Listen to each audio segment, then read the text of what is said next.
혈압이든 당뇨든 고지혈증은 우리가 무언가 많아서 생기는 질환인 것 같아요. 그래서 대부분이 처음에 진단을 받으면 내가 뭘 먹어야 되지? 뭘 해야 되지?를 고민하는 분들이 되게 많지만 실제로는 뭘 먹지 말아야 되지? 뭘 하지 말아야 되지? 이것을 고민하는 게 첫 번째다 라는 말씀을 좀 드리고요.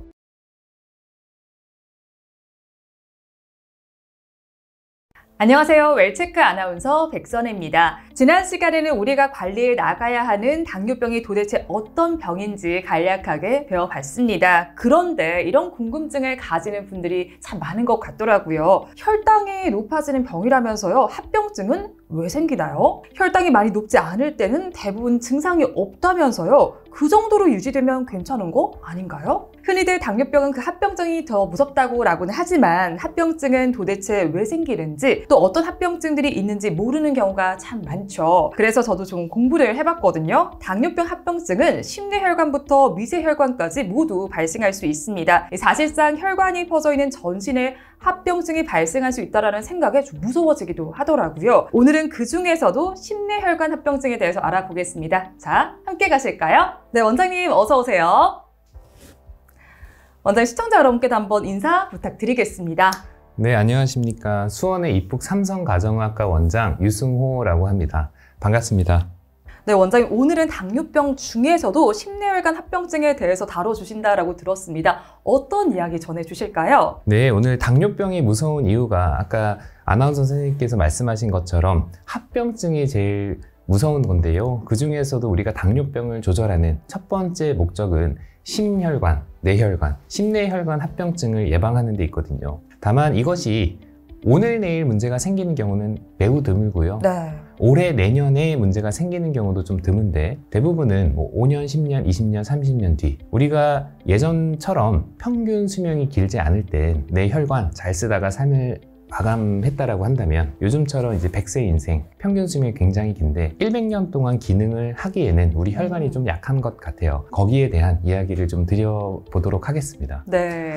우리나라는 이제 암 때문에 이제 사망하는 분들이 가장 흔하고 2등, 3등이 심혈관, 뇌혈관에 의한 사망이 가장 흔한데 특히 당뇨가 있는 분들한테는 이런 심혈관에 의한 합병증에 의한 사망이 가장 흔합니다. 특히 우리가 이제 심장 사진을 조금 이쁘게 이렇게 확대를 해서 보면 심장 주변에 혈관이 좀 보여요. 굵은 보이시나요? 혈관으로 보이는데요. 네, 맞습니다. 관상동맥이라고 들어보셨나요? 네, 들어봤습니다. 네, 심장이 열심히 일을 하려면 심장도 혈액이든 산소든 영양소든을 공급을 받아야지만 열심히 일을 할 수 있을 것 같은데 이렇게 심장한테 영양소를 공급하는 혈관을 우리가 이제 관상동맥이라고 하고요. 옛날 사람들은 이게 왕관처럼 생겼나 봐요. 그래서 왕관의 모양의 혈관이다 라는 표현으로 관상동맥이라고 이야기를 하고 이 관상동맥이 좁아지는 질환을 우리 주변에 보시면 스텐트 같은 거 하시는 분들 있잖아요. 네. 그래서 심근경색 협심증, 그래서 이 관상동맥이 좁아진 것을 이렇게 표현을 하고 특히 당뇨가 없는 분들보다 있는 분들한테 한 너댓 배 정도가 좀 더 흔한데요. 동일한 기전으로 갔다가 이제 뇌혈관이 막히게 되면 주변에 보시면 이제 중풍이라고 하시는 분들, 뇌경색, 심한 분들은 이제 와상, 이렇게 누워있는 분들도 있잖아요. 이제 특히 당뇨가 없는 분들보다 있는 분들이 역시 한 너댓 배 정도가 좀 흔합니다. 이런 것들을 예방하는 것이 첫 번째 목적인데 특히 당뇨가 있으면 혈관에 혈액도 좀 끈적끈적해지는 것 같아요. 이상지질혈증이라고 하는 또는 고콜레스테롤 혈증이 동반되는 분들이 많은데 고지혈증은 특히 이름 자체가 이제 지방이라는 뜻이잖아요. 네. 그래서 마치 우리 집에 하수도가 막히듯 집에서도 우리 기름때를 자꾸 이렇게 버리다 보면 그러니까 오늘 버렸다고 갑자기 하수도가 막히는 일은 좀 드물 거예요. 네. 근데 맨날 꽤 오랫동안 그랬다라고 하면 하수도도 막힐 위험이 증가하듯 혈관도 이렇게 노폐물 같은 것들이 침착이 돼서 좁아지다가 이렇게 막혀서 생기는 질환이고요. 그래서 관상동맥이 막히게 되면 심혈관, 협심증, 심근경색, 뇌혈관이 막히면 일과성 뇌허혈, 뇌경색 또는 우리 심뇌혈관이 아닌 다른 혈관이 막힐 수도 있고요. 그래서 좁아진 관상동맥이 있을 때 우리가 이제 협심증, 심근경색이 생길 수 있다라는 말씀을 드렸는데 그러니까 협심증 같은 경우에는 이제 혈관이 좁아져서 심장이 열심히 일을 해야 되는 상황, 가령 무거운 걸 들든 활동을 많이 하든 오르막을 걷든 할 때 심해지는 가슴 통증, 그리고 쉬면 좀 덜한 통증을 전형적으로 나타내고요. 그리고 그게 이제 지속이 돼서 심장도 사진을 다시 확대해서 보면 이렇게 근육으로 이루어져 있거든요. 우리 염통 좋아하세요? 아유, 잘 먹죠. 네. 염통이 심장이잖아요. 네. 그래서 근육이 이제 괴사까지 이루어졌을 때를 이제 심근경색이라고 하고요.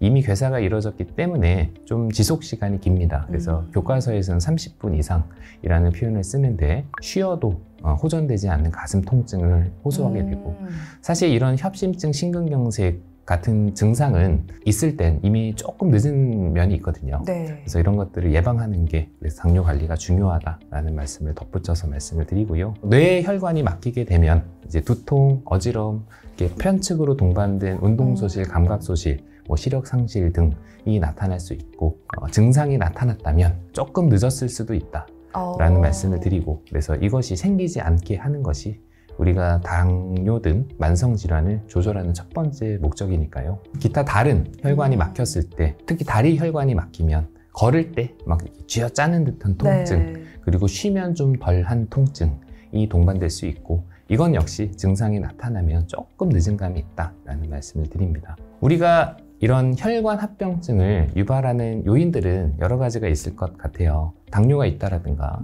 콜레스테롤 수치가 높다라든가, 이상지질혈증, 또는 담배를 태운다라든가 좀 비만하다라든가, 네. 또는 아무래도 나이가 조금 들수록 이런 것들이 좀 증가하겠죠. 치료 및 예방은 사실 요 위험 인자의 반대거든요. 당 조절, 고지혈증 조절, 금연, 체중 감량, 나이는 내가 어떻게 할 수 없으니까요. 네. 그래서 이런 것들이 이제 반대가 치료다라는 말씀 함께 드리고요. 그래서 이런 것들이 이제 심뇌 혈관 합병증이 의심이 될 경우에는 어렵게 얘기하면 선별검사, 어떤 검사를 해야 되는지에 대한 이야기인데요. 가슴이 아프다라는 증상이 특히 이제 활동 시에 가중되는 가슴 통증이 있다라든가, 네. 요즘에 건강검진 할 때라든가 심전도를 찍을 기회가 왕왕 있는데요. 그때 의미 있는 소견이 있을 경우에, 또는 뭐 요즘에는 경동맥 초음파라든가 네. 이런 것들을 많이 하는 경우가 있는데, 역시 의미 있는 소견이 있을 때라든가, 또는 당뇨 환자 중에 원래는 안 그랬는데 맨날 앉아있다가 강도가 높은 운동을 시작하려고 할 때, 그리고 35살 이상일 때는 선별검사 한번 체크를 해보는 것을 권장하고 있습니다. 이런 심혈관 합병증을 검사하는 검사 종류에는 운동하면서 심전도를 찍는 검사가 있어요. 네. 아까 말씀드린 대로 심장이 열심히 일을 해야 되는 상황에서 심전도에 이상 소견이 있는지를 보려는 목적이고요. 그래서 운동부하 검사라든가, 간편하게 경동맥을 초음파가 이제 접근하기가 편하잖아요. 이렇게 되면 되니까. 그래서 경동맥이 좁아졌다면 심혈관, 뇌혈관도 좁아졌을 확률이 높을 것 같은데 라고 네. 가늠을 할 수 있거든요. 경동맥 초음파 검사, 그리고 동맥 경화 검사라든가, 요즘엔 이제 심혈관 같은 관상동맥 같은 경우에는 CT 촬영을 통해서 체크를 해볼 수 있습니다. 검사보다 더 중요한 게 예방일 것 같고요. 네. 그래서 아까 말씀드린 대로 위험 인자의 딱 반대잖아요. 네. 당뇨 조절, 혈압 조절, 고지혈증 조절, 금연, 금주 등 생활습관 교정, 이런 것들을 통해서 예방을 하는 게 더 중요할 수 있을 것 같습니다. 그래서 혹시라도 다음과 같은 증상이 있으면 가까운 의원에서 상담을 받아보시는 것을 말씀을 드리고요. 가슴이 아프다라든가, 숨이 차다라든가, 갑자기 어지럽다라든가, 팔다리에 힘이 빠지거나 말이 어눌해지거나, 걸을 때 쥐어짜듯이 다리가 아프다라든가, 이런 증상 있으면 진료를 보시도록 말씀을 드리겠습니다. 네, 감사합니다. 네, 정말 좋은 강의 감사합니다. 강의를 듣다 보니까 몇 가지 질문이 생겼어요. 이제 어쨌든 심뇌혈관 질환 전반적으로 다뤄봤는데, 심뇌혈관 질환이다라고 하는 게 더 무섭게 또 단어가 느껴지는 것 같아요. 그 중에서 협심증이랑 심근경색은 좀 차이는 어느 정도 알겠거든요, 증상을. 근데 실제로 어떤 차이가 있는지 좀 더 자세하게 설명해 주시면 좋을 것 같아요. 아까 말씀드린 대로 협심증이 혈관이 좁아져서 생기는 증상들이 이제 동반이 되는 거고요. 그로 인해서 실제로 근육에 괴사까지 이루어진 것을 심근경색이라고 하니까 증상이 사실 많은 차이가 있죠. 협심증이 의심이 될 때는 심전도라든가 뭐 운동부하 검사라든가 해서 이것이 어느 정도 진행됐는지를 체크를 해볼 수 있다면, 심근경색이 있다면 피검사로 심장 효소 검사를 한다라든가, 아니면 바로 관상동맥 조영술을 한다라든가, 네. 접근 방법 자체가 이제 단계가 다릅니다. 이미 진행이 된 상태이기 때문에 그런 차이가 좀 있습니다.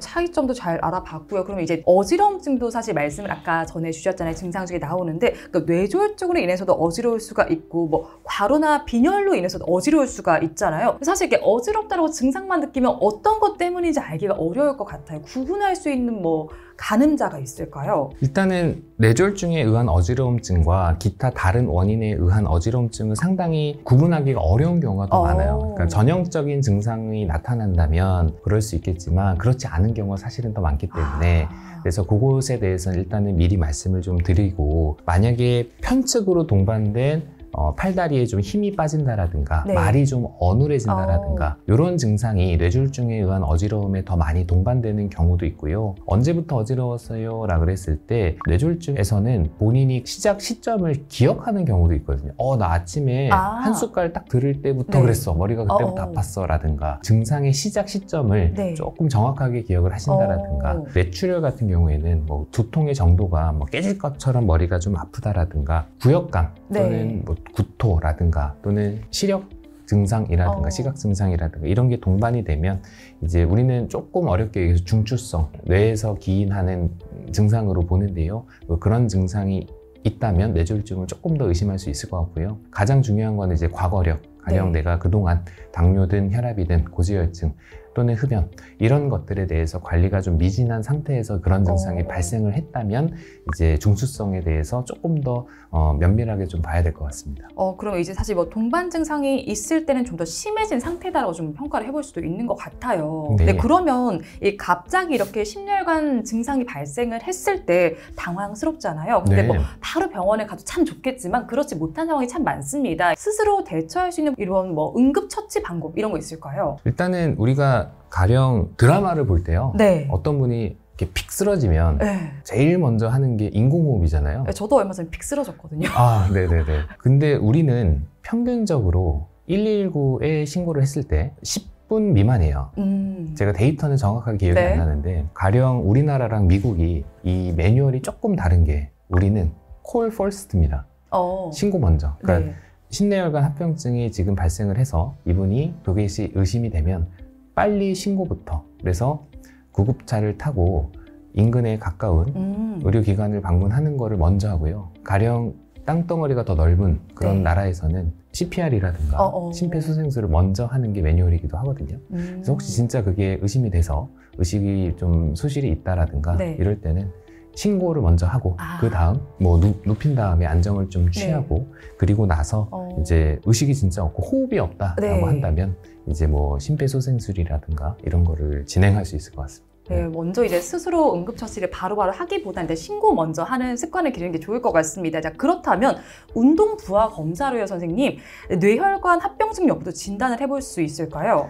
일반적으로는 이제 운동부하 검사는 심혈관 합병증을 진단하는데 주로 사용을 하고요. 그래서 아까 말씀드린 대로 이제 심장이 열심히 일을 해야 되는 상황을 인위적으로 가공의 환경을 만들어서 뭐 러닝머신을 뛴다라든가 또는 약물로 그런 거를 유발을 해서 검사를 하는 거고요. 뇌혈관 질환에 대한 평가를 하고 싶다면 가령 이제 뭐 경동맥 초음파라든가 뇌 이제 영상 검사라든가 뭐 혈관 조영술이라든가 이런 거를 이용할 수 있을 것 같습니다. 여러 가지 검사를 좀 활용해 볼 수 있을 것 같습니다. 그러면 심뇌혈관 합병증 검사들이 비교를 해봤을 때 정확도도 궁금합니다. 우선적으로 이 검사를 받아야 된다 이런 것도 있을까요? 일반적으로 우리가 건강검진을 할 때라든가 이럴 때는 이제 심전도 검사를 간편하게 해보고 하는데요. 만약에 심혈관 질환이 의심이 된다면 요즘에 이제 관상동맥 CT 검사를 하는 것을 권장하고요. 거기서 이제 이상 소견이 있을 때는 이제 조영술까지 진행을 하고 뇌혈관이 의심이 될 때는 일단은 경동맥 초음파라든가 아까 말씀드린 대로 뇌 MRI라든가 MRA 그래서 뇌 영상 촬영을 하는 것이 요즘에는 일반적인 지침인 것 같습니다. 우선적으로 어떻게 검사 받으면 좋을지까지 전달을 해드렸고요. 그리고 이제 뭐 심뇌혈관 질환, 뭐 여러 가지 이야기 전해드리면서 뭐 숨이 찬다, 또 가슴이 아프다 이런 증상도 말씀을 해주셨는데 사실 운동할 때도 저희가 이런 거 많이 느끼잖아요. 이런 운동하는 상황 말고 일상생활에서도 많이 느낄 수 있는 증상일까요? 그렇죠. 그런 증상은 사실 이런 심내 혈관 합병증이 아니라고 하더라도 가령 뭐 심부전이라든가 폐질환이 있을 때도 뭐 숨찬 증상이 유발할 수 있을 것 같아요. 그래서 일상 생활 중에서도 발생 가능한 증상일 수 있고요. 혹시 이 증상이 이제 운동할 때 위주로 발생을 한다면 그러면 이제 심혈관 질환에 대한 가능성을 조금 가중치를 좀 둘 수 있을 것 같고 나는 이제 당뇨도 있고 조절도 잘 되지 않는데 혈압도 높고 등등 그런 게 수반한다면 이제 진료를 꼭 보시도록 말씀을 드리고요. 휴식 중에서도 증상이 있다면 그것은 심근경색까지도 의심을 할 수 있기 때문에 그럴 때는 의료기관에서 진료를 보시는 게 조금 더 현명한 방법인 것 같습니다. 네, 원장님께서 말씀해 주신 것처럼 내가 어떤 때 뭐 숨이 차고 뭐 가슴이 갑자기 답답해지는지 꼭 체크를 해보시면 좋겠다는 생각이 듭니다. 그리고 이제 앞서서 계속 말씀해 주시면서 제가 가장 기억에 남았던 부분 이거였어요. 뭐 심혈관 질환에 대해서 내가 자각을 할 정도가 되면 이미 진행이 많이 된 상태잖아요. 그럼 사실 이렇게 되면은 이미 심각한 상태이기 때문에 손에 쓰기 어려운 단계도 될 것 같다는 생각이 듭니다. 그렇다면 앞서 말씀해 주신 것처럼 예방법이 먼저일 것 같은데 예방법 다시 한번 정리해 주신다면 어떤 게 있을까요? 일단은 저는 환자분들한테 항상 말씀드리는 것 중에 하나가 혈압이든 당뇨든 고지혈증은 우리가 무언가 많아서 생기는 질환인 것 같아요. 뭔가 부족해서 생기는 질환보다는. 그래서 대부분이 처음에 진단을 받으면 내가 뭘 먹어야 되지? 뭘 해야 되지?를 고민하는 분들이 되게 많지만 실제로는 뭘 먹지 말아야 되지? 또는 뭘 하지 말아야 되지? 이것을 고민하는 게 첫 번째다 라는 말씀을 좀 드리고요. 더불어서 혈압이라든가 당뇨라든가 고지혈증 관리를 꼼꼼하게 하고 그리고 저염식단이라든가 탄수화물의 섭취를 당뇨가 특히 있는 분들 같은 경우에 줄인다라든가 포화지방을 좀 줄인다라든가 그리고 규칙적인 운동 운동 같은 경우에도 어떤 운동이 좋아요? 라고 여쭤보시는 분들에게는 저는 즐겁게 할 수 있는 운동이 있다면 그것이 제일 좋은 운동이에요 라고 말씀을 드려요. 아무리 좋은 운동도 내가 하지 않는다면 백약이 무효일 것 같아요. 그래서 내가 누가 막 말려도 나 너무 하고 싶어 라는 운동이 있다면 그게 제일 좋을 것 같고요. 그 정도는 아니라고 하더라도 내가 규칙적으로 꼼꼼하게 할 수 있는 운동이 있다면 그것을 규칙적으로 하는 게 제일 좋을 것 같습니다. 네, 원장님 말씀해 주신 것처럼 덜어내는 생활 습관이 중요할 것 같아요. 근데 그 중에서도 운동이 참 걱정이 됩니다, 저는. 왜냐하면 운동해주세요 하면 오히려 과하게 하시는 분들이 있단 말이죠. 적절한 운동 강도 어떻게 전해주시겠어요? 특히 당뇨에 처음 진단받으신 분들 중에 운동하세요 라고 말씀을 드리면 평소에 이제 안 하시다가 실제로 국립공원 막 일주일에 3-4번 다녀오시고 막 이런 분들이 있는데 무자르듯한 기준이 있는 건 아닙니다. 과유불급.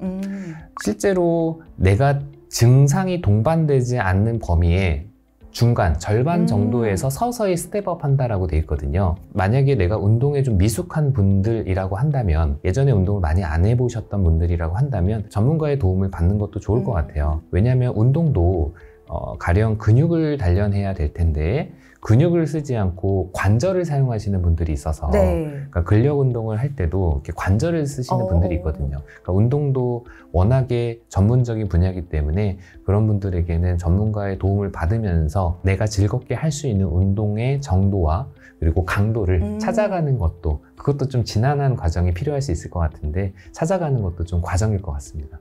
네, 내가 뭐 잘 할 수 있고 강도도 내가 적합하다 생각한다면 그 운동이 적합하니까 이 점 참고해서 한번 잘 관리해 나가시면 좋을 것 같습니다. 오늘 말씀 여기까지 듣겠습니다. 고맙습니다. 네, 오늘은 당뇨병 중에서도 심뇌혈관 합병증에 대해서 알아봤습니다. 저희는 다음 시간에도 건강한 정보로 찾아뵙겠습니다. 함께해 주신 여러분 고맙습니다.